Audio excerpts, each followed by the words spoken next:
Hey everybody, Sean here, and I hope you're doing well. And special thanks to Daniel for sharing this. If you aren't familiar with Daniel Adams, he's the leader of the Supernatural Life, and we did a video on him exposing his greed and strange teachings. He's one of the people involved with this whole deliverance deception that's going on today. The video we'll watch today is nothing short of creepy. He writes, "You will be filled with the Holy Spirit" on the board and then scribbles some nonsense below. And this is supposed to represent tongues or a prayer language. People touch the board and get filled with the Holy Spirit. And he learned this from TB Joshua. This first part is about 1 minute. I'll write it in English and I'll translate it in.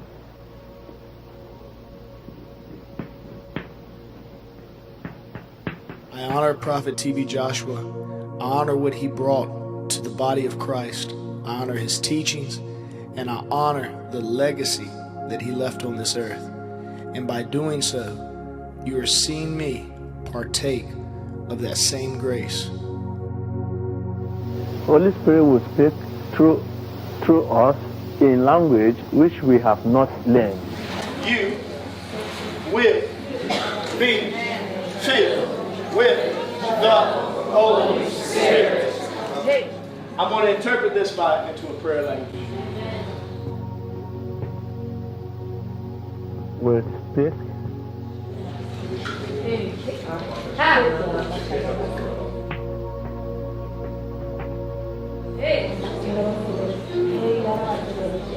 First of all, there is no biblical scripture to support this.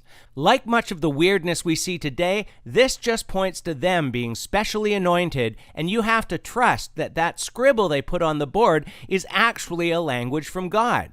Like they have the power to do this magical nonsense and attach Jesus' name to it.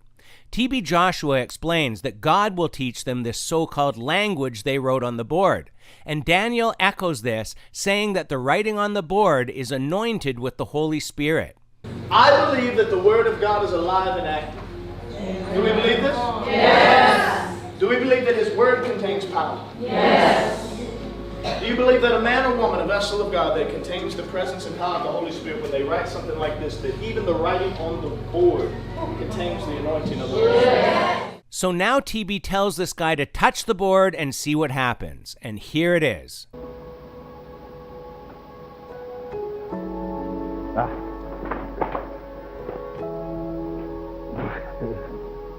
So God is getting glory from this in what way? What happened to you? You cannot talk. Don't worry. It's just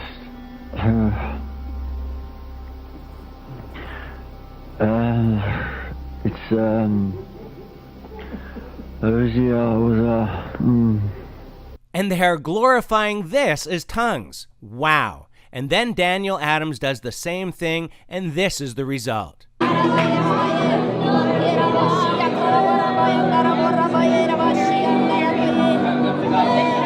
Once again, how does any of this glorify God?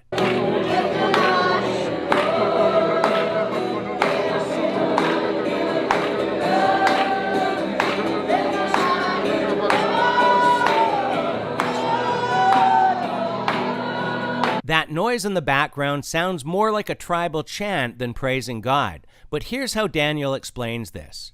Your logic can't figure out an infinite God. Unless you recognize you have the mind of Christ. Then you can work hand in hand with an infinite God. And you can learn from a supernatural realm, and you can do supernatural things. He's saying that because they're supposedly in Christ, they can learn all this supernatural stuff through God. He uses a lot of nice phrases that gets the crowd cheering him on, but none of this really glorifies God. This is the typical feelings and experience that people are craving in the New Apostolic Reformation. It's not about God, it's about them. And here's how TB explains this. This is to confirm what is happening here. This is exactly what happened at Pentecost. He fell. After he fell, something came out of him. Unrighteousness came out of him, and righteousness came in. Are you understand? Unrighteousness in him that deprived him of the blessing went out, depart, while righteousness enter. So immediately righteousness enter, he started speaking in tongues.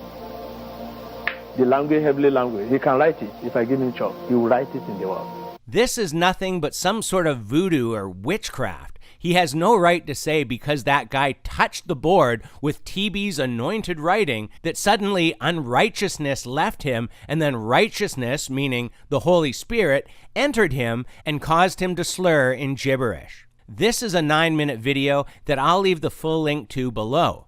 But what's even sadder is the comments below this video. I was in this meeting when Daniel Adams did this. I even touched the board, and the power of the Lord hit me so hard I was trembling for a few days. This is not the fruit of the Holy Spirit or the gentle character of God with his children. Or how about this one? I touched the screen on the writing that Daniel wrote, and I felt glory of God come upon me. This seriously breaks my heart. Please, if you do follow these people, realize that none of this is biblical and it doesn't honor God in any way. Ask yourself, how did that glorify God? This is all about you and getting some emotional feeling or experience. You want a real experience? Then go share the gospel with someone and allow God to speak through you. I believe in healing, casting out demons, and the gifts of the Holy Spirit. But what we saw here was nothing but people following others that claim to be more connected to God and in hopes of having an experience they're told of. I pray that God would open your eyes to this deception and set you free. We're going to leave it here for today, but feel free to leave your thoughts in the comments below. And until next time, take care and God bless.